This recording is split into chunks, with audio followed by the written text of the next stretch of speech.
Pues como estamos, seguimos conversando acerca de lo de la historia de México, en la que estábamos viendo toda esa situación que tuvieron que enfrentar tanto Agustín de Iturbide con el personaje que ahora lo vamos a trabajar, que es Vicente Guerrero.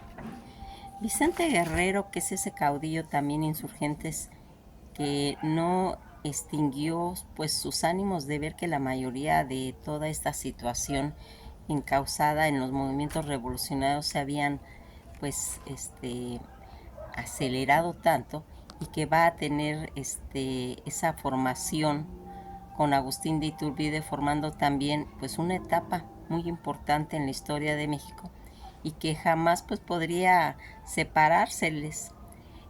Pues ambos estuvieron de acuerdo en una idea, la idea de independencia de México, y al consumarse el plan de Iguala, que sería en 1821, Guerrero tomó posesión de la presidencia el día 1 de abril de 1829. Vicente Ramón Guerrero Saldaña, que era su verdadero nombre, va a nacer en Tistla, Intendencia de México, el día 10 de agosto de 1782. Juliapan, Oaxaca, el 14 de febrero de 1831, va a morir. Fue un político pues militar mexicano de origen indígena afrodescendiente que se desempeñó como presidente de México entre el 1 de abril de 1829 y el 17 de diciembre de 1829. En realidad pues estuvo poco tiempo, porque vamos a ir viendo cómo se va a ir haciendo todo, pues desencadenando ciertas situaciones. Fíjense en que aquí vamos a hablar ahorita de Vicente Guerrero, porque estamos hablando de Iturbide, pero anteriormente está lo que sería el primer presidente, porque Vicente Guerrero es el segundo presidente de la Ciudad de México. El primer presidente va a ser Guadalupe Victoria, que es el siguiente video que vamos a trabajar. Toda esta situación del gabinete de Vicente Guerrero, vicepresidente Anastasio Bustamante y su predecesor Guadalupe Victoria, como comentamos que era el primer presidente, y que va a suceder a José María Bocanegra, en el que va a tener toda esta situación. Presidente Guadalupe Victoria, ministro de Guerra y Marina, del 8 de diciembre de 1828 al 25 de diciembre de 1828 también. Él pues fue el predecesor de José Castro y sucesor de Francisco Moctezuma. Toda esta situación en la que vamos a ir viendo todos los miembros del Supremo Poder Ejecutivo, junto con Miguel Domínguez, Guadalupe Victoria, Nicolás Bravo, Mariano Matamoros, Pedro Celestino Negrete. También hay un personaje que aquí no debemos de confundir, que es Mariano Michelena, que van a formar parte de esos miembros ejecutivos, predecesores en cuestión de la monarquía constitucional de Agustín de Iturbide y sucesor de la República Federal de Guadalupe Victoria. El nombre de nacimiento Vicente Ramón Guerrero Saldaña, que va a nacer un día 10 de octubre de 1782, fecha de su bautizo, en Tistla, Nueva España, y va a fallecer, como comentamos, el 14 de febrero de 1831 a la edad de 48 años. En realidad todos ellos eran muy jóvenes, en Culiapan, México. La causa de su muerte va a ser el fusilamiento, ¿sí? Y su sepultura actualmente está en el Monumento a la Independencia, su nacionalidad mexicana y su religión católica. Familia, pues su esposa llamada María Guadalupe Hernández y su hija Dolores Guerrero. Ocupación totalmente militar y político arriero. Estuvo activo desde 1810 a 1823 como militar, de 1823 a 1829 pues ya como un político. La lealtad pues que él tenía hacia el México tanto pues manejaba conjuntamente con la rama militar del ejército insurgente y el ejército mexicano. Él llegó a ser general y todos los conflictos de independencia en los que él participó, primeramente la batalla del Veladero, sitio de Cuautla, la batalla de Izúncar, sitio de Guajuapan, la toma de Oaxaca, la batalla de la Cañada de Naranjos y la batalla del Tamo. También estuvo en la batalla del Cerro de Barrabás, la batalla de Aguas de Zarca y la batalla de Zapotepec. Toda esta situación en las que intervino los partidos políticos liberales comentan que durante la Guerra de Independencia de México, él fue un jefe de la insurgencia en la etapa de la resistencia. Todo esto ocurrió de 1816 a 1821. Tras varios enfrentamientos con el general Agustín de Iturbide, entre diciembre de 1820 a 1821, posteriormente va a promulgar conjuntamente el Plan de Iguala, en el que bajo los insurgentes y la fascinación realista de Iturbide se van a unir para formar el ejército trigarante, como mencionamos cuando hablamos de la biografía de Iturbide. Finalmente, el día 27 de septiembre del mismo año, todo ese ejército trigarante va a entrar a la Ciudad de México, consumándose así la independencia.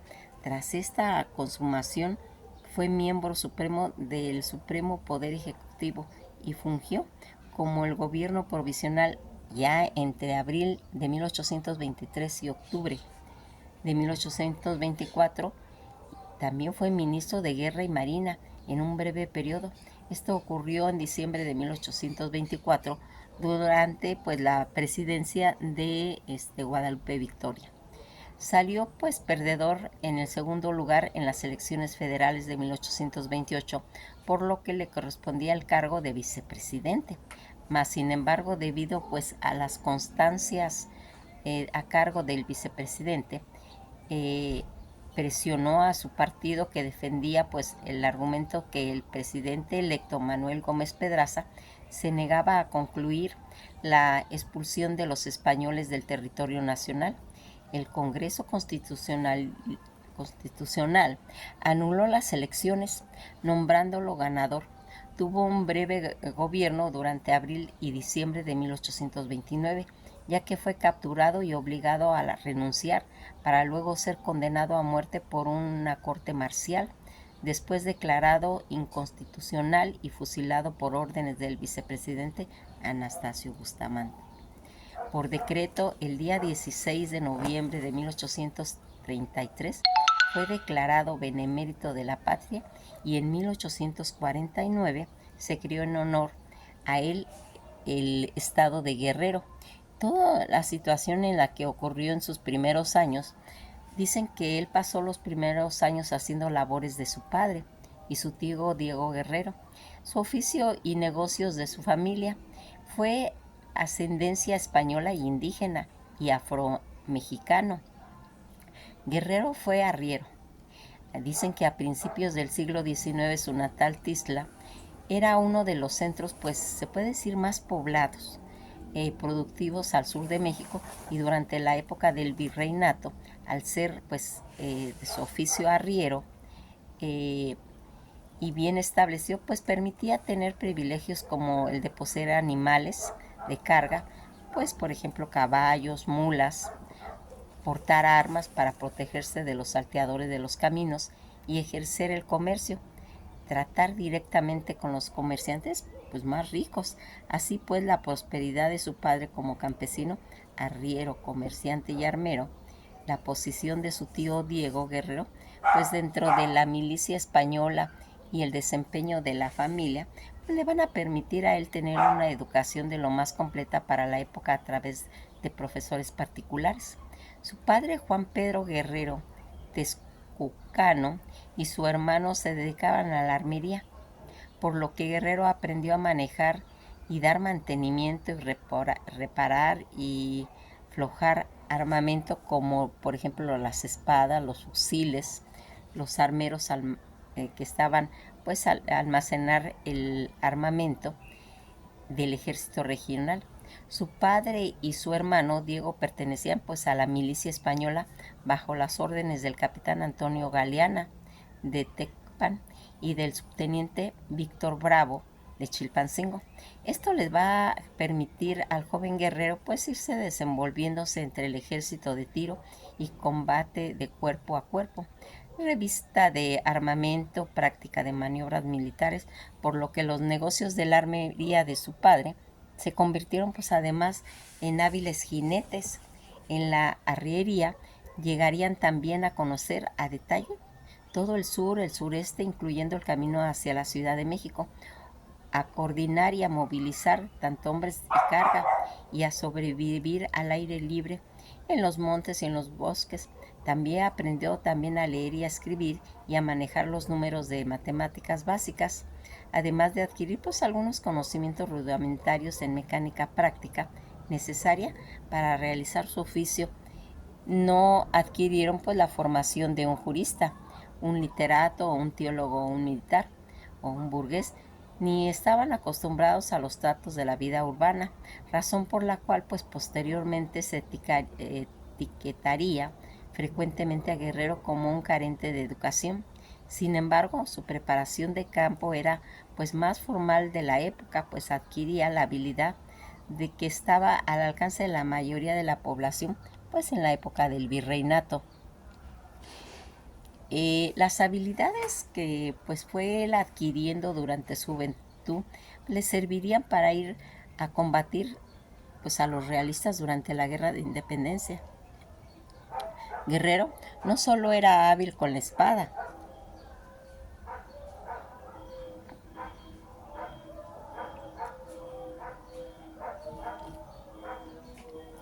manejaba también el sable, la pistola y el fusil y la bayoneta, tanto de pie como a caballo, sino que también la lanza de reata y de machete, armas que en manos de los insurgentes surianos llegarían a ser temidos por los realistas.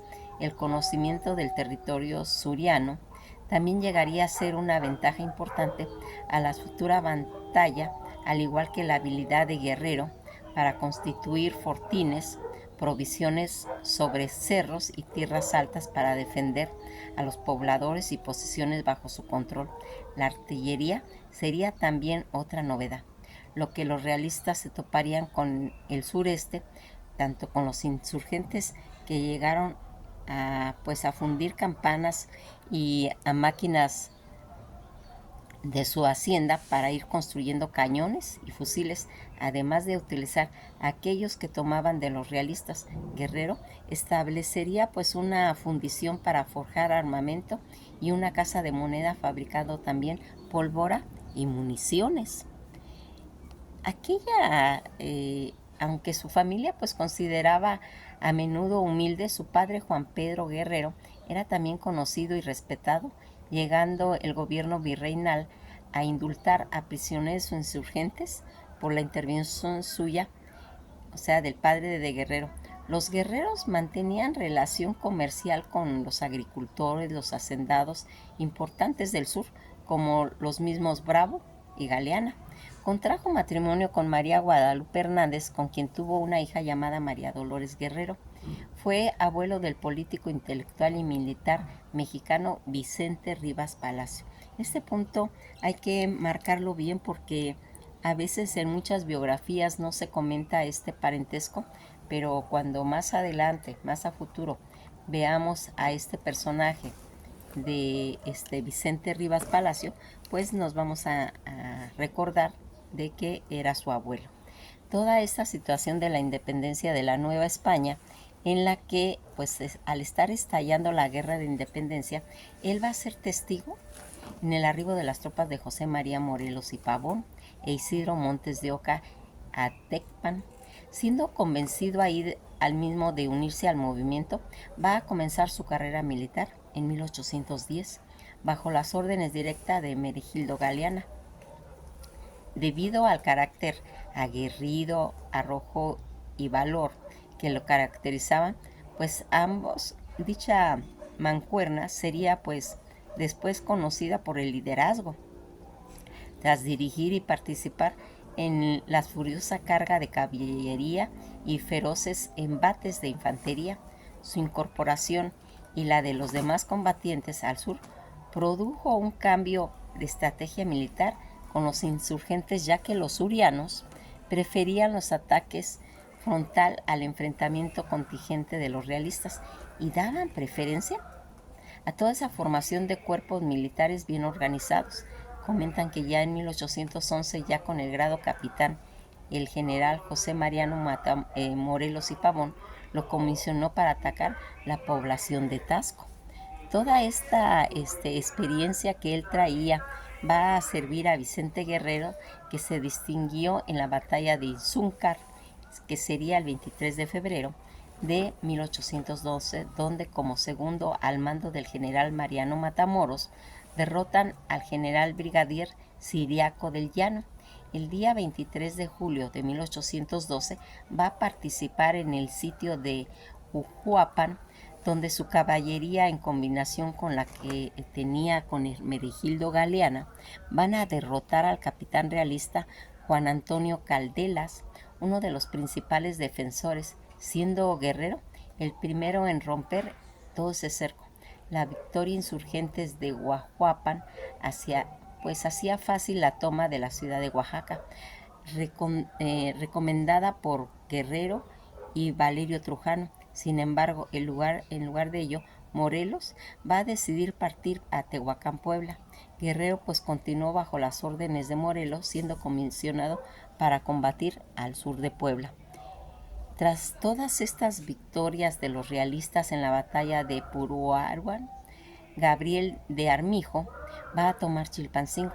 Obligó al Congreso de Anáhuac a movilizarse. Guerrero pues va a ser el encargado de custodiar y a escoltarlos al mando del régimen de más de 400 hombres.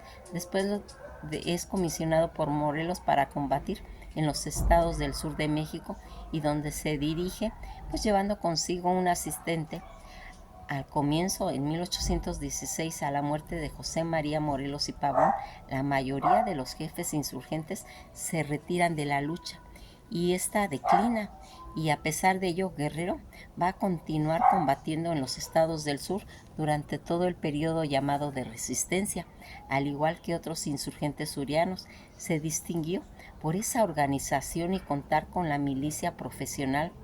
Como buen jinete y hombre hábil en el uso de las armas y la artillería, va a ser derrotado en la batalla de Cañada de los Naranjos, pero luego va a vencer a Zavala y a Reguera de Osuyu y a Samaniego en la Madrid de Pistla.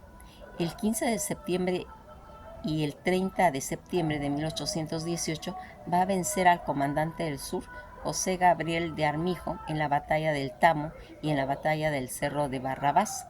Así, aniquilando a sus dos contingentes realistas, el día 5 de diciembre de 1819 es derrotado en la batalla de Aguasarca, pues logrando escapar de los realistas, y al igual que otros líderes de la insurgencia del sur, Guerrero equipó extremo y uniformó a sus hombres de la mejor manera posible al grupo militar más cercano a él, pues bajo las órdenes directas, que era conocido como el régimen de San Fernando, el cual va a estar formado inicialmente por 500 soldados. Guerrero recibió licencia de formarlos tras de alcanzar el grado de coronel.